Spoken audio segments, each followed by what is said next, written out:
Hello, friends, and welcome back to Malicious Compliance Stories. How does no one seem to know about security footage?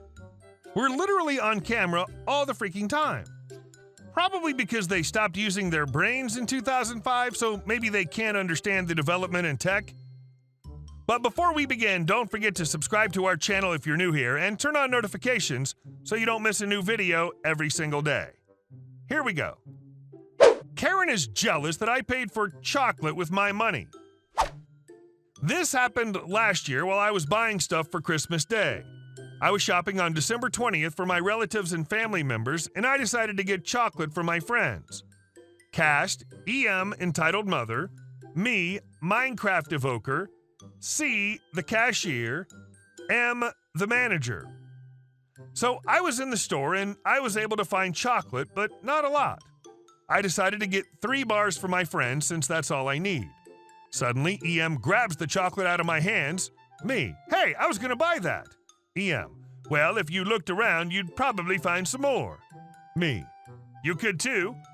EM, well, I'm late and I couldn't spare time.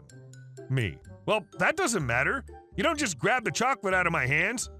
I proceed to take back the chocolate, go to the cashier, and pay for my chocolate, but soon after, EM comes to the cashier and tells him to make me give back her the chocolate. EM points at me, he stole my chocolate and hit me. Me, you know fully well that I didn't do anything. EM, you did. Now give me back my chocolate that you stole. C, calm down, ma'am. I'm sure there are more chocolates on the shelves. EM, no, there isn't. This guy took it all. I want to see M. So C calls M and tells him to come into the store to deal with EM. Then M walks into the store and talks with EM. M, what's the problem, EM? EM points at me. He took all the chocolates and hit me. Me, I did not. She was the one who took it from my hands. M, let's check the security footage. EM is in shock and tries to convince the manager not to check the footage. EM, no, you don't need it. I'm telling the truth. M, I want to see if OP is telling the truth. The security footage is checked, and what do you know? EM took the chocolate. M, ma'am, you are suspended from this convenience if you're going to keep doing this to our customers. So EM got suspended, and our Christmas morning was nice. And our second story. Cheeky grandfather gets a free table for my grandmother. Many years ago, I think late 1940s, but I could be a decade off, my grandfather was a carpenter working in a beer factory. Though he was good at his job, he was known for having a difficult character. If a boss came looking at his work, he'd ask them to please close the door from the other side. One day, his boss came to see him and asked him to build him a specific type of table to take home with him. They were quite fashionable but expensive, so he'd save a lot of money by just having it done by my grandfather at his job. He was the boss, and these were different times, so it wasn't something grandfather could protest about. He started work, but then his boss and the even higher-up boss came looking. The boss's boss liked the table very much, so he ordered him to make another one for himself. My granddad went to work, and when both bosses came back when they were finished, they were surprised to see he'd made not 2 but 3 tables. My grandfather simply said, "My wife will want one of those tables as well." The bosses laughed and told him, sure, if he could get it out of the gates. They were convinced he couldn't get the 3rd table out of the factory as he was a lowly carpenter that walked to work every day and not one of the higher-ups that could arrange transportation. So my granddad did just that. He loaded the table on his shoulder, walked to the gate, and set the table down. He called out to the guards, "Hey guys, this table's bloody heavy. How about a beer after all this hard work?" The guards happily provided him with a beer, which they drank together, and when they finished, he loaded the table on his shoulder again and walked through the gates without any problems. And our last story. Entitled dad and his trash girlfriend steal my boyfriend's house because he didn't even want it. Our cast, me, obvious, BF, my boyfriend, owner of the house, BD, boyfriend's dad. He isn't in the story but is referenced a few times. Purchased the house for us. ED, entitled dad, TG, his trash girlfriend, Cop, the best police officer ever, effing incredible guy, Went out of his way to help with our case from beginning to end. Shout out to Officer Parker. Backstory. BD came into some good fortune about half a year ago and bought a house for me and BF. BD and BF wanted me very involved in the process, as I've dealt heavily with real estate in the past, so I recommended costs, neighborhoods, specific houses to look at, etc. We settled on a beautiful 3-bedroom, 2-bath. A while ago, BF sublet a bedroom in our house for only $300 a month to 2 of his very good, or so he thought, friends.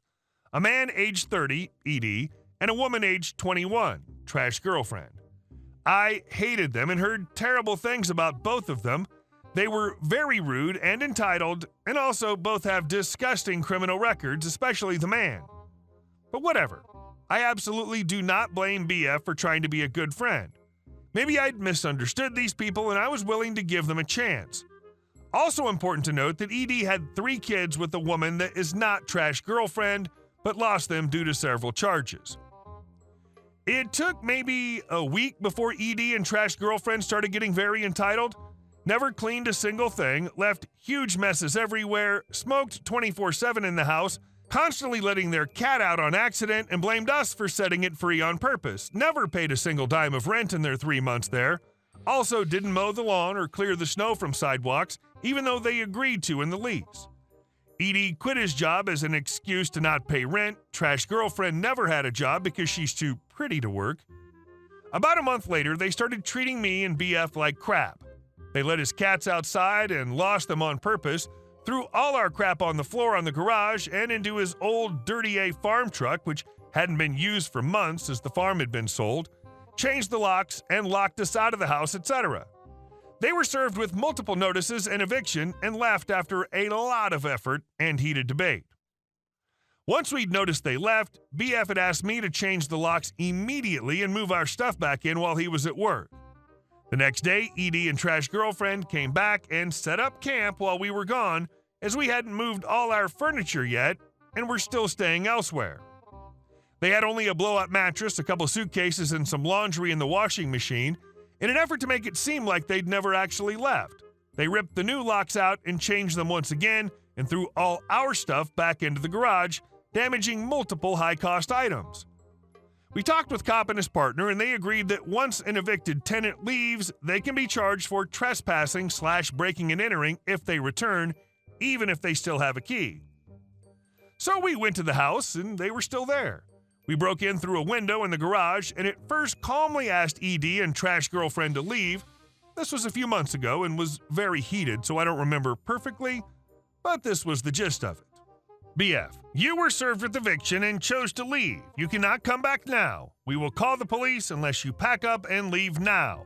This is your last warning. ED, no, we don't have to leave. This is our house. We're renting from you and have every right to be here. My kids are coming to live with me. We're going to start a new life here. I won them in a custody battle. Side note, there was no custody battle, obviously. BF, I don't care. You already left, and you were served with eviction. We went to court. Even if you weren't, I never said your kids could live here. The other 2 rooms are ours. Me, you don't even have your kids. We know that's a lie. No court would give you custody over them when you have no job or residence. Yes, I was a bit of a bee. This eviction had been going on for months, and I was sick of it. Trash girlfriend to BF. You didn't even want this house. BD only bought it for you because you're effing spoiled, and this dumb bee wanted it. Just let us live here. We walked outside and called the cops. They came immediately as it was a slow Saturday. They went inside and started assessing the situation. ED and trash girlfriend were obviously scared crapless as they were both on probation and in possession of numerous substances that are illegal in our state. Cops looked around, and it was obvious to them that ED and trash girlfriend had moved and only come back to be a-holes. The following conversation is edited a bit as ED kept interrupting the cop, so I'm leaving out a few of the things he said so that it can actually be readable. Cop, so you were evicted, you left, and the owner changed the locks and moved his property back in, correct? ED, no, I didn't change the locks. I just took theirs off and put our old ones back on. Cop, so you did change the locks. ED, well, yes, but not really because... Cop, yes or no, you changed the locks. ED, technically, but... Cop, Yes or no only. ED, looking increasingly nervous. Yes. Cop. Clearly you moved out. I have all the paperwork for notices and evictions served to you. You have no right to be here now. Pack up your crap and leave. ED. We didn't move out. We just removed all of our stuff and took it to a storage unit. They don't even need the house. BF didn't even effing want it. That dumb C, me, did. I have 3 kids. They'll be homeless now. Cop. No, you do not. I know your record. Grab your crap and leave now. ED starts screaming, getting in the cops' faces and making violent hand motions. I'm leaving a few bits of text out here as it was just pointless and mostly incoherent yelling from ED. The cops had had enough. Cop. Get your crap and leave now. ED. No. The court hasn't ruled on it yet. We don't have to leave. True, the court hadn't ruled on it yet, but in our state, if a tenant served with eviction leaves, they cannot come back, even without a court order. Cop. I know the case. I know the law. Leave or ED. No. I know my rights. My kids need this house. Cop. Shut up now. If you say one more word, I can and will arrest you for trespassing and breaking and entering. Get your crap and leave now. ED, silent for a moment. How long do I have? I expected the cop to say an hour, a day, something lenient, even though they'd been a-holes and were breaking the law. What he said next was very satisfying. Cop. 5 minutes. Get your crap and leave right now or I will arrest you. So ED and trashed girlfriend begrudgingly packed up. Just before they left, cop told them that if they ever set foot near the property again, BF and I had grounds to have them arrested and charged with multiple felonies. Cops, BF and I were talking and shooting the crap for a bit before him and his partner left as well. Later, the court ruled on our cases. We won, and ED would have to pay $1,000 to even attempt to appeal. We also found out that they stole many of our items, including very important legal documents for the house, and they were never returned to us. ED and trash girlfriend disappeared, so despite their very best efforts, the cops couldn't retrieve the items either. We're paying out the butt to replace these items and documents. This was many months ago, and we're still recovering from it and repairing the house. Hey guys, thank you all for watching the video. I'll see you in the next one.